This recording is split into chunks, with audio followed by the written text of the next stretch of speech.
本栏目由开眼 iPadvisor 和当下频道共同出品。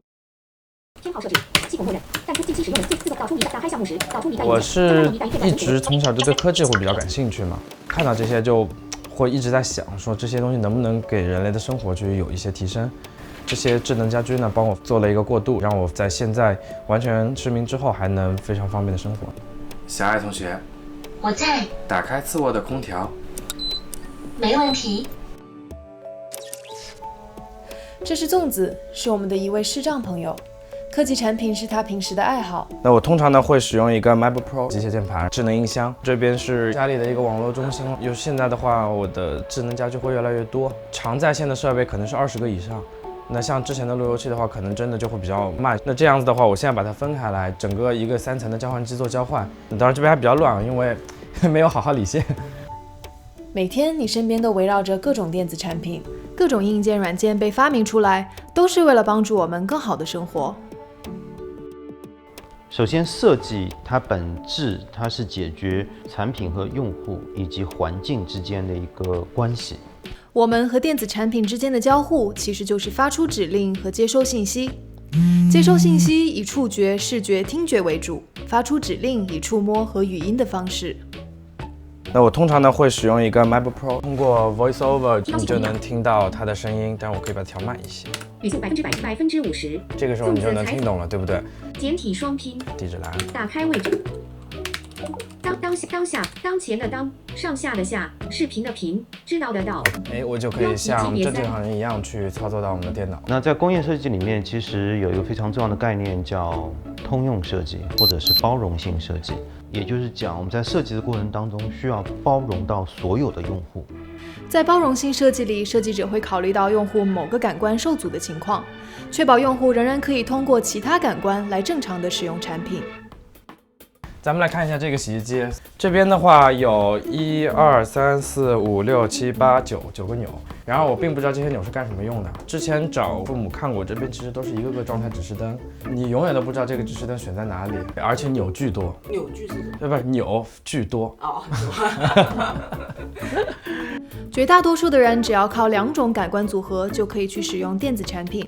比如说刚刚粽子提到他无法使用的洗衣机，如果赋予每个按键不同的音调和数量，去代表不同的按键以及功能，那这个洗衣机完全是可以被粽子使用的。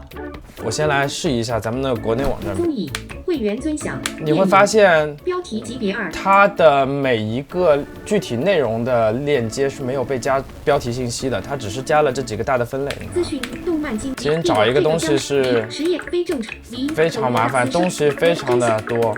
除了复杂的页面阻碍了用户，页面标题信息的缺失也很难让用户做到无障碍使用。那视障者要怎么看视频呢？其实对于我们来说的话 ，YouTube 有几点非常好的。第一个，它网站的版面相对来说会比较干净。那第二个呢，其实它的字幕是可以被 VoiceOver 读取的。字幕的话，它可以起到一个翻译的作用，甚至是描述整个场景的作用。对，这是其中2人的故事。这是非常非常方便，这个是非常好的一个功能。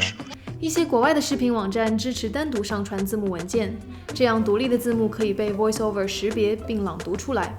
一些没有旁白的画面，比如也会被标注上描述性注解，然后被朗读出来。航拍停放了上万辆共享单车的单车分场。它就很简单的把字幕去朗读出来，但是对于我来说的话，对我自己本人来说，那就是可以打开一个新世界的一个大门嘛。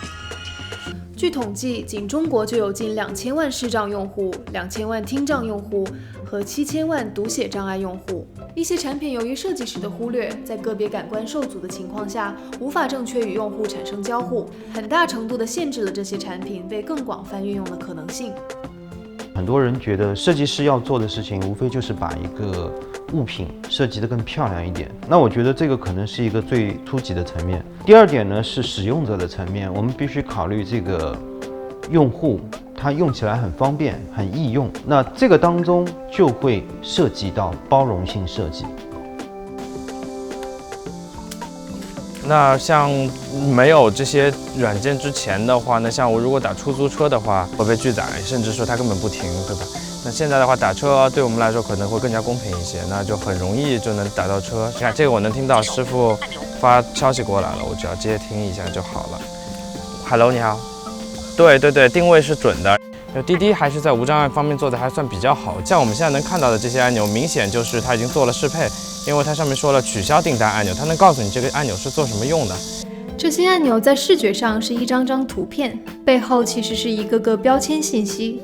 要通过 VoiceOver 使用一个软件，那么这些标签信息需要被正确的标注。如果碰到开发者没有标注这个按钮，那么就会变成未知按钮。我不知道这是什么按钮。那像我最近最让我恼火的一个事情，就是我们的微信的那个登录验证码。那作为现在的验证码呢，它是拖动滑块来验证。那这个的话呢，对于我们来说是非常非常大的一个困难。自己有反馈过一些软件的无障碍的 bug， 但是呢有不同的声音。大公司呢很多就会碰到说，我们因为人力不够，那我们暂时不能考虑你的需求，或者你的需求不在我们的考虑范围内。那如果相比一些大公司来说呢，小的独立开发者就会做得很不错。由于国内的一些软件在开发的时候没有把无障碍使用加入开发流程，后期优化的成本高，让一些开发者直接放弃了这个功能。科技是为每一个人而设计的，辅助功能它并不是一个残疾人专用的功能，而是所有的人啊，他需要使用到我们的设备，给所有的人提供方便的任何一种功能，它其实都能称为辅助功能。不过换个角度想，其实我们在生活中遇到的不同场景，也会有不同感官受阻碍的情况。比如说开车的时候，我的视觉跟触觉就只服务于开车。如果这个时候我想要打一个电话，那么其实最安全的方法是通过语音和听觉去操作。Hey Siri， 我在听，帮我打电话给 Rachel。或者在很嘈杂的环境里，我的听觉会受到影响，这个时候我就需要把语音转换成文字的方式，就像你们现在看到的字幕一样。其实专门为特定人群去开发产品也是不太现实的，所以如果软件能够考虑到这些无障碍的使用需求啊，去做出一些相应的优化，或者把它们加入到你的开发流程里面去，那么相信这些产品做出来其实能够帮助到我们大家所有人。